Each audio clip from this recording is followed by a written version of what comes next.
Welcome to the Art of Procurement, the official podcast of the Catalyst community. And our purpose is to enhance the impact of procurement by elevating the discussion one conversation at a time. Here at Art of Procurement, Catalysts come together every single week to share their challenges, ideas, successes, and perspectives on the business of procurement.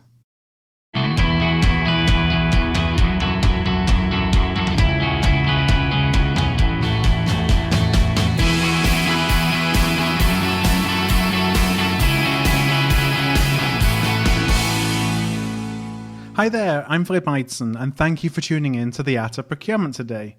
If you're a regular listener, you'll know that we typically publish an interview every Monday. But this month, we're celebrating Take Action October. So for October only, we're publishing a 5-minute daily micropod to help you take action to elevate the influence and the impact of both yourself and your team. If you're joining us midway through this series, listen to episode 204. That will give you more details on Take Action October and the daily 5-minute podcast. I also explain the concept of a vehicle in that episode, which in my experience is the single most important factor that determines your ability to translate learnings into action. Today's episode comes at the end of another week, and so in today's Take Action podcast, I want to keep things simple. In my interviews with CPOs, and specifically CPOs, I often ask them what advice they would give for listeners to build stronger relationships with their stakeholders. We've talked about that in a few of the Take Action October podcasts because I think it's so important. And today I thought I'd share the response that I received the most.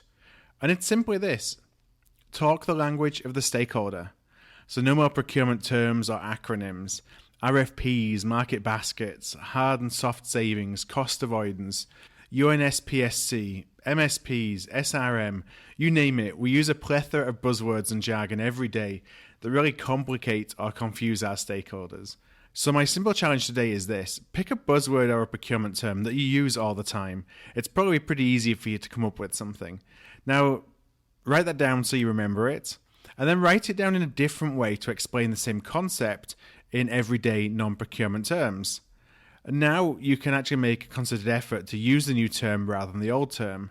You'll not make the change overnight. After all, habits take time to change, but you will be starting on the journey to eradicate the procurement jargon that you use that just comes naturally to you and strengthen the communications between yourself and those whom you seek to influence.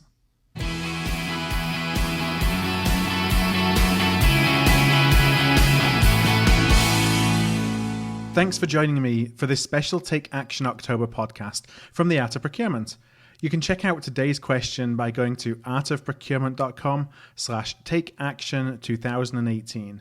If the idea of taking small actions on a regular basis is something that resonates with you, I'd love for you to check out the details of our Procurement Capability Development Program, the Catalyst platform. The Catalyst platform translates dots into lines, so taking individual pieces of learning, insight, validation, and inspiration and connecting them to coordinated strategies and actions, that's really important, that elevate your influence and your impact. The Catalyst platform helps procurement professionals all around the world become truly trusted advisors. So if that's something that you would like to check out, visit artofprocurement.com/TCP. That's artofprocurement.com/TCP. And I'll be back again tomorrow with another Take Action October daily podcast.